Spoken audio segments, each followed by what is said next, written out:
Hello everybody and welcome back to yet another version review. Since it's the last week of version 5.6, we will be taking a nice look at what happened throughout this version. We got plenty of stuff to talk about because we are now back with another Archon Quest. Well, it isn't a completely new part of the Archon Quest. It's an interlude from Natlan.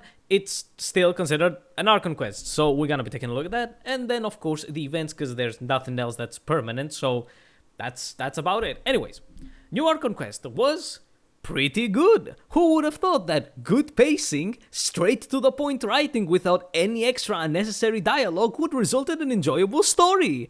Also, not afraid to throw in terms and characters that are not just from the nation specifically and are irrelevant to the overarching plot, instead of shoving those in paragraphs of text on artifacts and randomly found inspect spots in the open world. So people actually have fucking context on what the fuck is happening in the overarching story. Anyway, seriously, this was a very enjoyable story just for those facts alone, and then on top of that, the story contents themselves were also really good.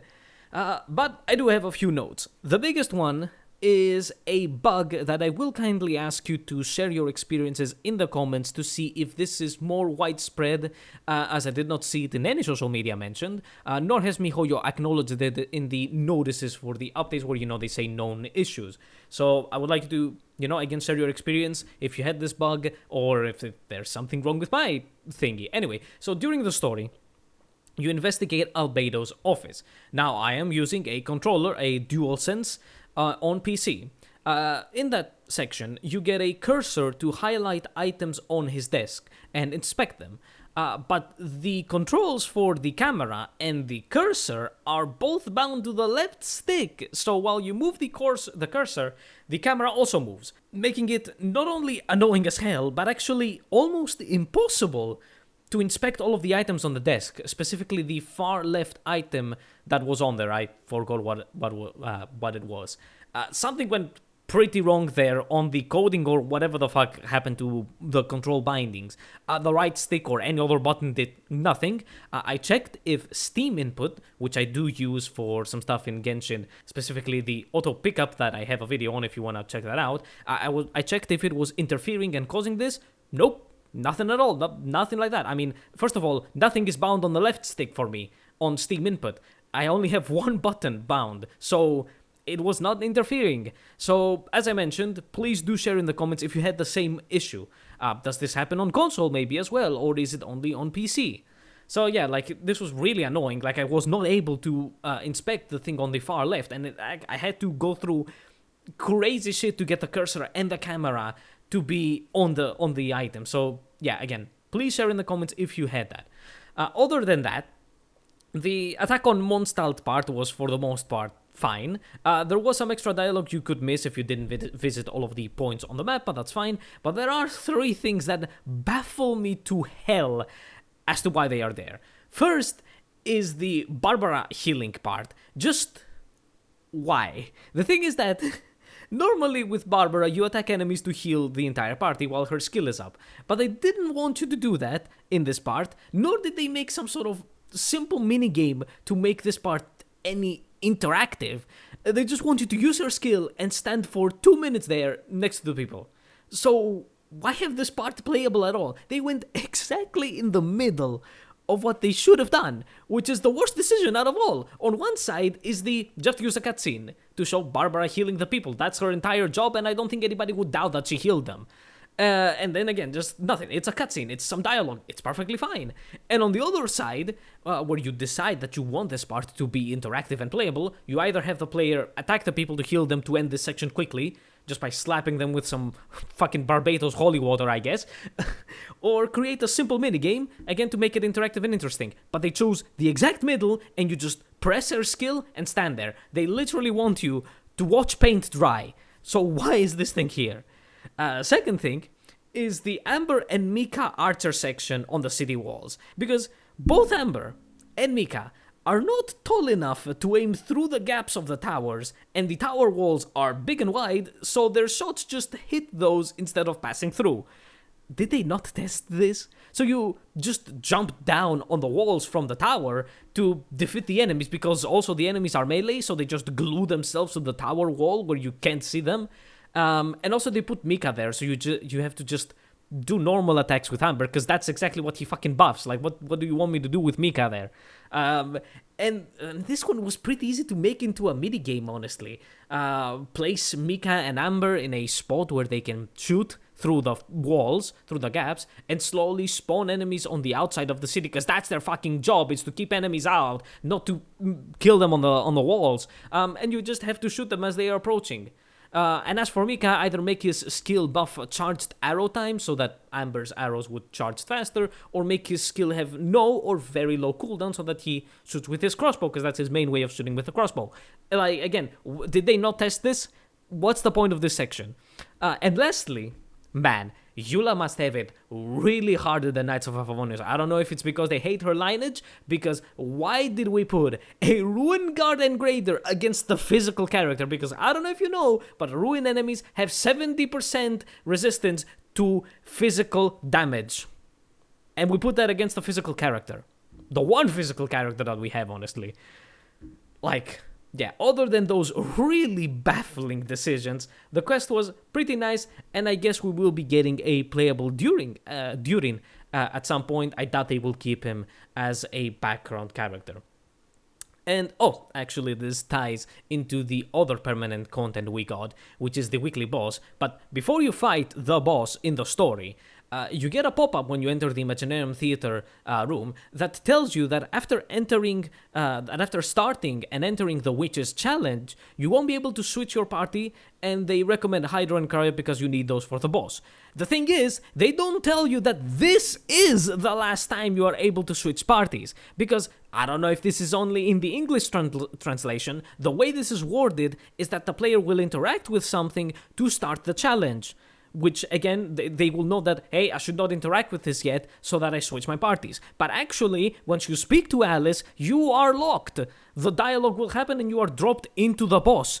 And she even says, not to the player, but to the Traveler and Albedo, which I thought she was telling the player. She says to interact with the chessboard when they are ready for the challenge. And I thought that's when I was going to start the challenge. Nope, she's actually saying that to the Traveler and Albedo, which is bullshit. And that's, again, when I thought it would be my last chance to change my party before I start the boss. So the pop-up is a complete lie. It should say that this moment, when the pop-up appears, is your last chance to adjust your party. Because also, the interact prompt to speak with Alice is just her name, indicating that you're just gonna talk to Alice. It doesn't say, start the Witch's Challenge.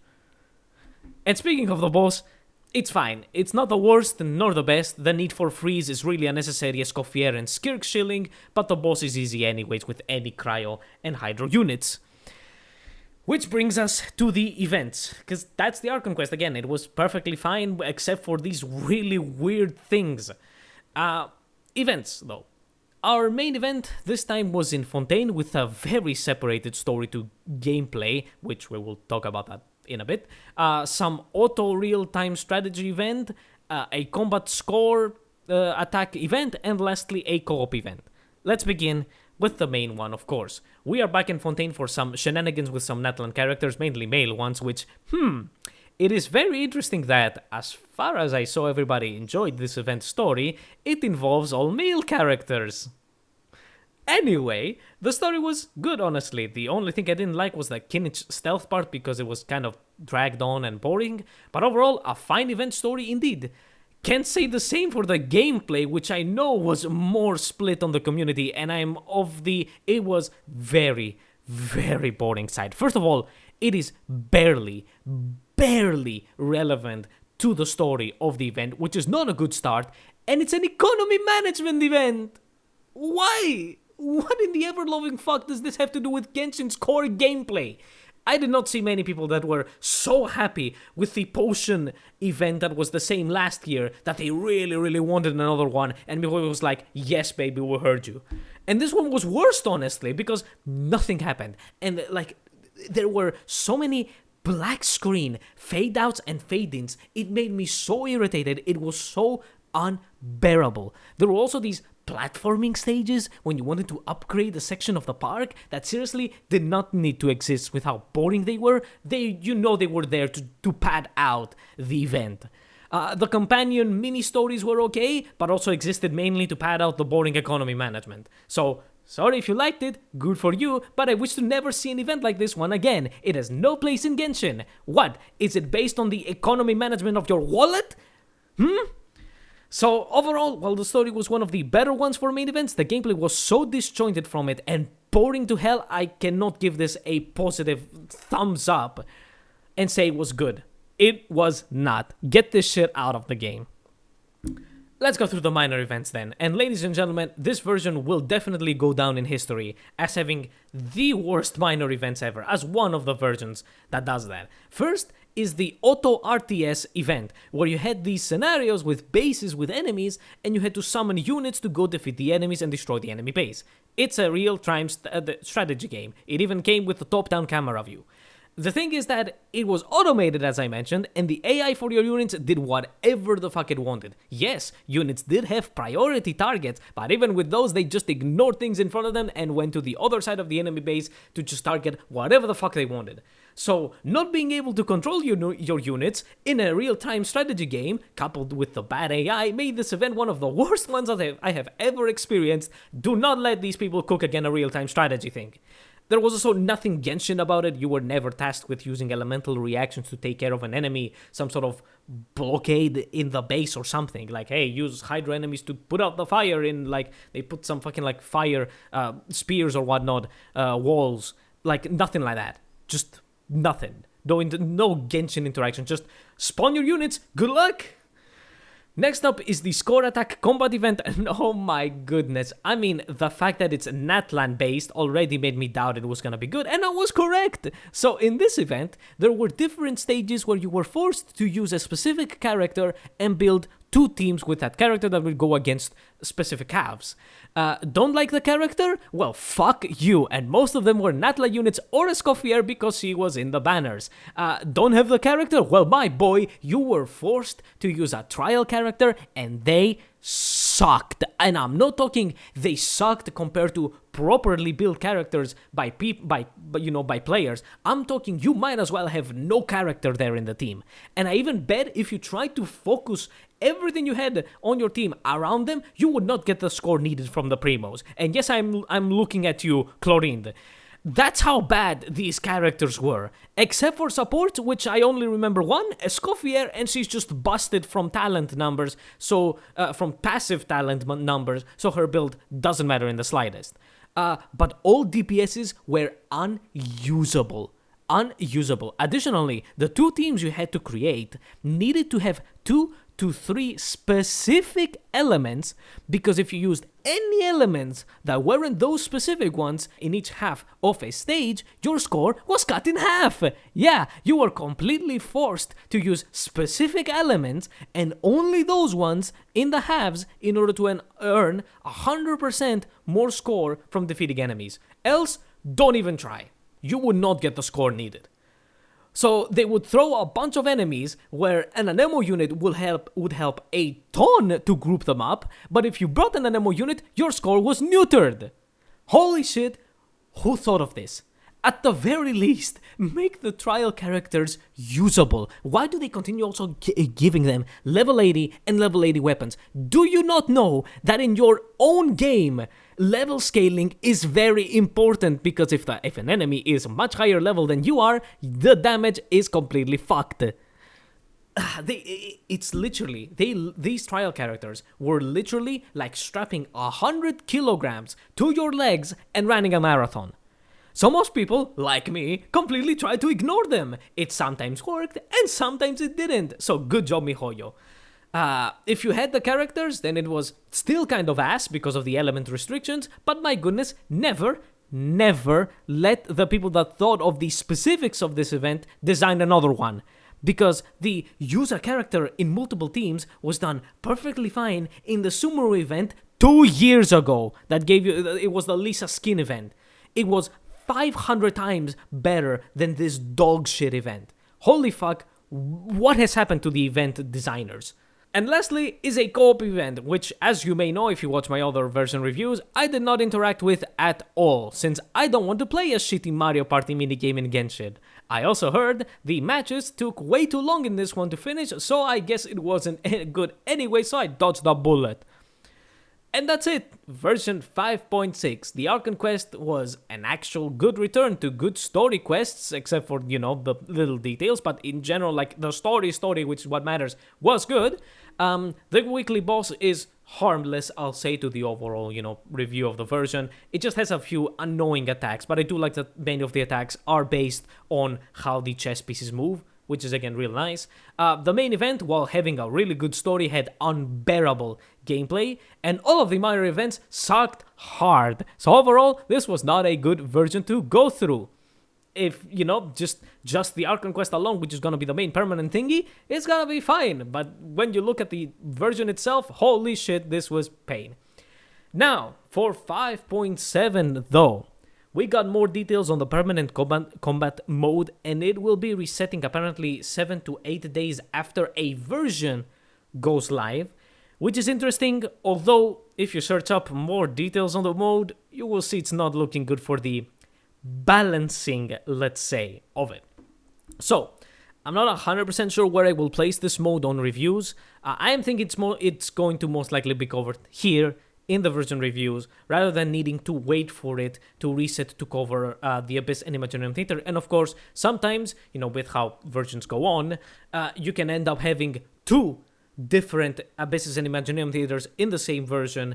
And, again, I ain't gonna wait for this mode to reset in order to cover both of those, right? So, again, most likely it's going to be in the version reviews, and, it's, I guess, gonna add a bit more time to the video. That's gonna be nice. Extend the video. It's the video view time. That's good. That matters quite a lot. But yeah, the mode looks very interesting. We're gonna see on the details and how they're gonna most likely just be shilling out the banner characters in them if you check out details on what it's going to be like. Hopefully it's not going to be complete cancer, seriously, but we will see. But we are getting close to Node Cry. We are getting a at first glance, very interesting Archon Quest in 5.7. Holy shit, finally Dainsleif is back. So we'll see. The 5.7 is looking to be interesting because, again, it seems we're finally gonna be acknowledging that, hey, there's an actually overarching story quest in the entire game. Maybe in the second to last fucking nation, which isn't even a nation, we're actually gonna start saying and revealing things that's actually about the world and actually doing world building in the actual Archon Quest. Anyways, that's it for me. Like the video if you liked it, sub to the channel to help it out, and I will see you when the Abyss resets for its an Imaginarium Theater review. No, I will not pull for Skirk, because she's not that good without Escoffier, and I do not like Escoffier, nor necessarily Skirk herself a lot. So, I'll see you in the Abyss and Imaginarium Theater review. Goodbye.